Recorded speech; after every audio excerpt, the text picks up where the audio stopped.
आपका हमारी आध्यात्मिक यात्रा में हार्दिक स्वागत है। आप सुन रहे हैं शिव महापुराण, जो सनातन धर्म के ही अनमोल ग्रंथों में से एक है। इस श्रृंखला में हम आपके लिए ही इस दिव्य ग्रंथ के प्रत्येक अध्याय का शाश्वत पाठ प्रस्तुत करेंगे। आइए इस ज्ञान और धर्म की ही यात्रा को आरंभ करें। भगवान महादेव की महिमा और उपदेश से ही सजी इस पावन कथा के साथ ही ओम नमः शिवाय। नौमाध्याय कार्तिक अन्वेषण और तारकासुर का अद्भुत वीरता।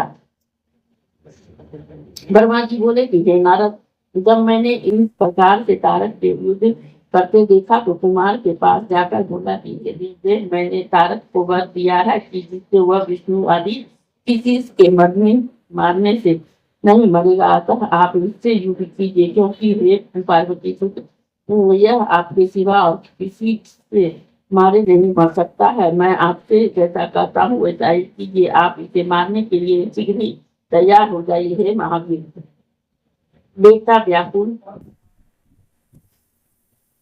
व्याकुल हो गए, इसकी रक्षा कीजिए। हे नारद, मेरे इस वाणी को सुनकर ही शंकर तनय कुमार ने हंसते हुए कहा, तथास्तु कहा। फिर वे महाशंभु महाप्रभु रथ से उतरकर पैदल हो गया। परम कांतिमान उल्का के समान ही अपनी शक्ति को उठा लिया। तब देवताओं को मारने वाले तारक ने उसे देख कर कहा, क्या शत्रुओं का पर प्रहार करने वाला यह कुमार यही है? परंतु मैं एक भी वीर इस कुमार को और सब वीरों सहित ही तुम्हारे पर लोकपालों और गणों को युद्ध में मार सकता हूँ। ऐसा कहकर वहाँ महाबली कुमार की एक और बकरी से देखता हुआ अपनी एक परम अद्भुत शक्ति के धारण कर युद्ध करने चला। फिर देवताओं ने कहा कि अरे मूर्खों, तुमने इस समय बालक को मेरे सामने क्यों कर दिया है? क्या तुम सबों को और विशेष कर इस विष्णु को ऐसा करते लज्जा नहीं आती है? परंतु क्यों आती? वह विष्णु को सर्वदा ही निर्लज दोषी छली और अभिदेशी है। इस प्रकार से इस युद्ध में न जाने कितने छल और पाप हुए हैं। यह इंद्र भी तो ऐसा ही है। इस दोनों पापियों के बल से तो तुम लोग सजा में विजय नहीं हो सकते। अरे नमो, तुम अपनी प्राण त्यागने क्यों चले आए हो?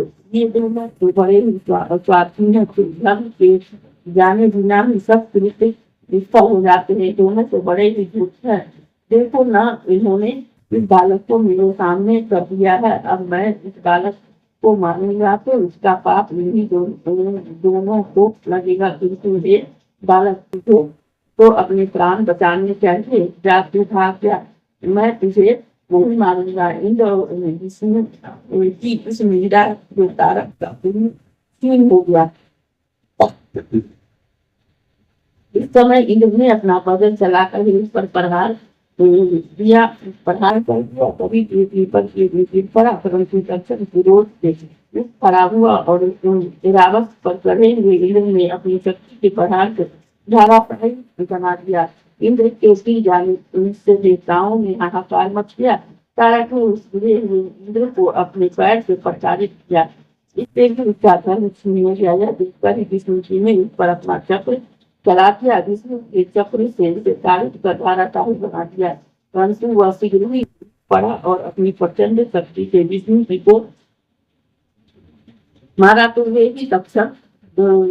ही तत्काल मूर्ति को पृथ्वी पर गिर पड़े और देवताओं में हाहाकार मच गया। विष्णु जी जब तक उठे कि वीरभद्र ने अपना चंड शूल देकर उस प्रतापशाली दैत्य का आक्रमण कर दिया।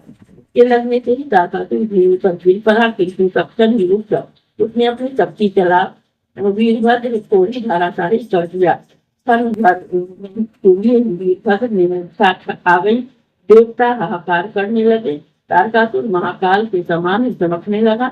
इतने में ही वीरभद्र उठकर फिर उसे मारने चला। तब तक कुमार ने आगे बढ़कर उसे प्रणाम कर दिया। इस अध्याय के श्रवण हेतु आपका हृदय से धन्यवाद। हम आशा करते हैं कि शिव महापुराण की यह दिव्य कथा आपको आध्यात्मिक शांति और गहन ज्ञान प्रदान कर रही होगी। कृपया अगले अध्याय के लिए हमारे साथ जुड़े रहें और अपने सुझाव एवं भावनाएं कमेंट के माध्यम से अवश्य साझा करें। धर्म, भक्ति और ज्ञान की इस पावन यात्रा में आपका साथ हमारे लिए अत्यंत मूल्यवान है। ओम नमः शिवाय। यदि यह प्रस्तुति आपको पसंद आई हो, लाइक करें, कमेंट करें, सब्सक्राइब जरूर करें, बेल आइकॉन दबाना ना भूलें ताकि अगला अध्याय आपसे छूटे नहीं। और इस पावन ज्ञान को ही शेयर करें अपने परिवार और मित्रों तक।